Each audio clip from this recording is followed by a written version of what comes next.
Hello there, world of tankers, and welcome to the channel. I'm your host, Droodles Blitz, and in today's video, I'll be playing in the Soviet Tier 8 Super Heavy, the KV-4. Here's a fun fact that a lot of you probably don't know. The KV-5 is a very heavy tank. We all know this. It weighs in at 100.18 tons. What a lot of people don't know is that the KV-4 is actually heavier, sitting at 106 tons. Now, to be fair, the KV-4 is not better at ramming because it's quite a bit slower, only going 30, where I think the KV-5 can actually get up to like 40-ish kilometers per hour. So that's really the main difference between the two.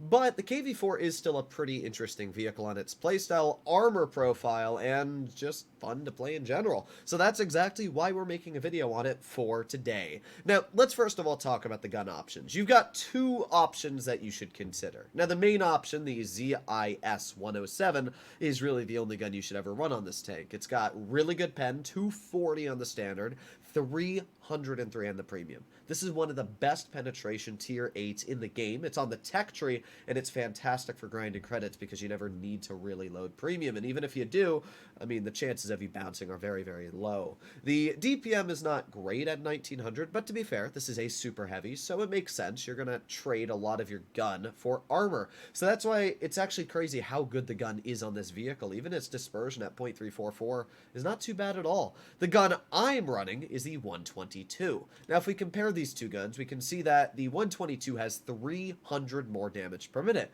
The 122 has better damage per shot, sitting at 400 rather than the 320, but the pen, oh boy, it's 54 less on the standard. It is 75 less on the premium, although the HE is just about the same on both, which is weird. You would think that the 107 wouldn't have great HE pen, but it actually does have really solid HE pen. So essentially, the way this gun works is you're trading everything for alpha and a little bit more DPM. That's it. You get no other advantage. But I mean, it's fun. That's really the best way I say it. I like alpha. I'm a man of alpha.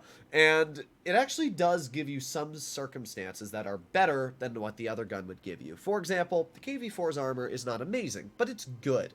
It's good enough that you can warrant a lot of troll bounces and a lot of premium shells to be fired at your tank. And when a premium shell from a, let's say, M6 experimental gets fired at me, it's going to deal 340 damage. If I shoot him back, it's going to deal 320 with an AP shell. The problem with that is I'm not really winning that trade even with that pen, even if it's loading premium. If I'm using this gun, and I am able to penetrate my opponents, and they're shooting premium into me, I will win the trade, which gives me a pretty big advantage, and it's one of the reasons why I do like the KV-4. Now, I don't like Maluva. He's getting in front of me, and he's really stopping me from being able to get into the front line. What is he doing? Oh my god. Well, that was... Where is he going? Oh my god. You know, I can't watch. I can't... Well, you know what? Apparently the enemy team doesn't know where they're going either. Who's the next teammate to drive in front of me? Is it going to be the Blaze? No, I'm actually surprised. I really thought that Blaze was going to drive in front of me. Now we got the WZ-111 off to the side, and he kind of just slapped that shell. Oh well, I'm not too worried about that. Ooh. He was so close to showing me his lore plate. No! Imagine that it actually ended up hitting. So, we'll notice that my... What is that over there? Predator UM went alone for some reason. Not really sure what the thought process was, but he went alone. We're going to get a nice shell into the M6 experimental. This is a good example here of where I actually have the ability to penetrate an M6 because the thing has really, really bad side armor. So even though I don't have that much pen, didn't need it in that situation where we've already been able to deal about 800 damage. Not too bad at all. Now we're going to make our way more into the battle. Now when it comes to the top speed of the KV-4, it's not a very fast tank. It only goes about 30 kilometers per hour. But where you lack speed, you do have actually pretty decent power to weight. For example, the Smasher on the enemy team didn't even load a premium shell to pen me. You can see the TVPU bounces me. We get a nice 450 pen back. So this right here, oh boy, this TVP is kind of blind, not gonna lie. But Smasher gets a pen into the TVP. We're going to get a pen back into the Smasher. Oh, that's got to hurt ya. That's got to hurt ya a lot. We're not doing too bad at all. Reloading again. The TVP appears like he's going to be rushed by this Blaze. So we're going to get a nice slap once again into this guy. We are being shot, but I mean, doesn't really seem to matter all too much. We're going to reload here a little bit. There you go. Ooh, I was going to bonk that guy, but instead... Oh, really? That HE was a lame one. That definitely should have penned the TVP. But 3 more seconds, and we'll have our shell ready for the TVP. And there you go. Nice 389 slap, and that means all that's left is the Panther 2. So already, in this battle, I've been able to showcase the strengths. Oh my god, this Luva. Either way. What I was going to say is, in this battle, I've been able to showcase what the KV4 is really good at doing. It's just so good at not caring.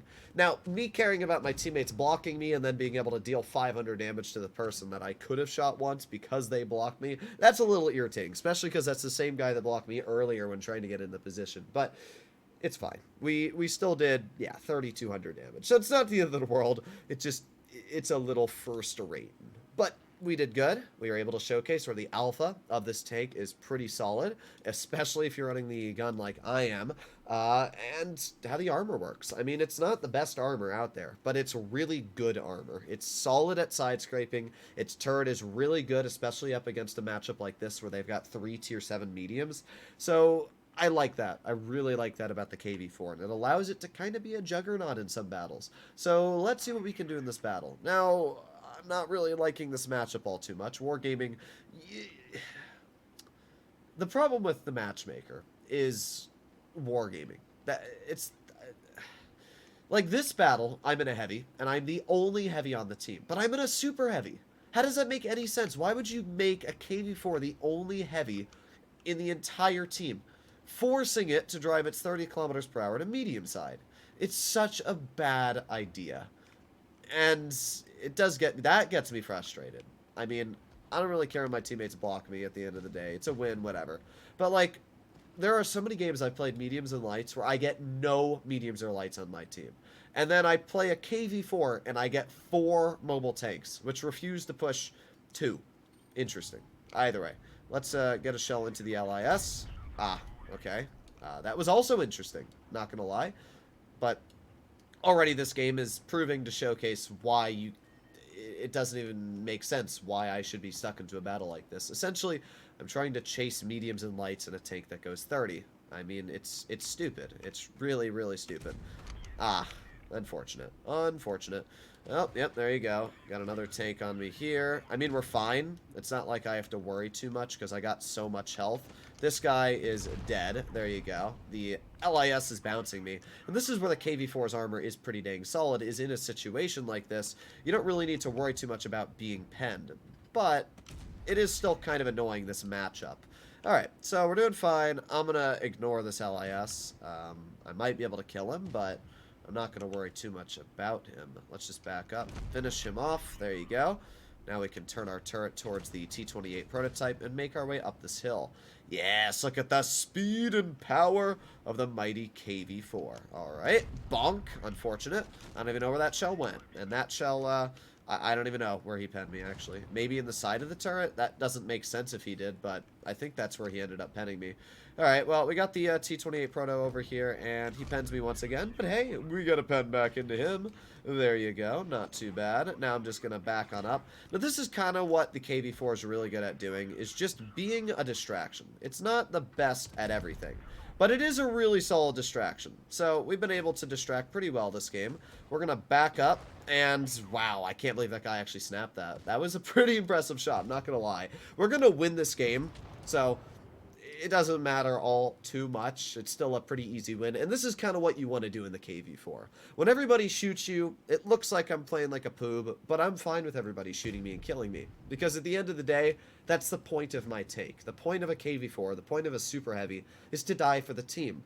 This is what a lot of Super Heavy players still refuse to understand, is that for some reason, a lot of players, even sometimes good players, are playing their super heavies like hit points matter. And they do. You shouldn't just throw your hit points away. But at the same time, if you have the opportunity to take shots for your teammates, and especially when you've got a lot of health, there's no point not to. I mean, I still did okay this game, 1,500. We blocked 1,300, which means with the damage I took, I received over 3,400 hit points of damage. That's a lot. So we did third on the team. We did our job. We helped out. And our mediums were able to do their jobs, which is good.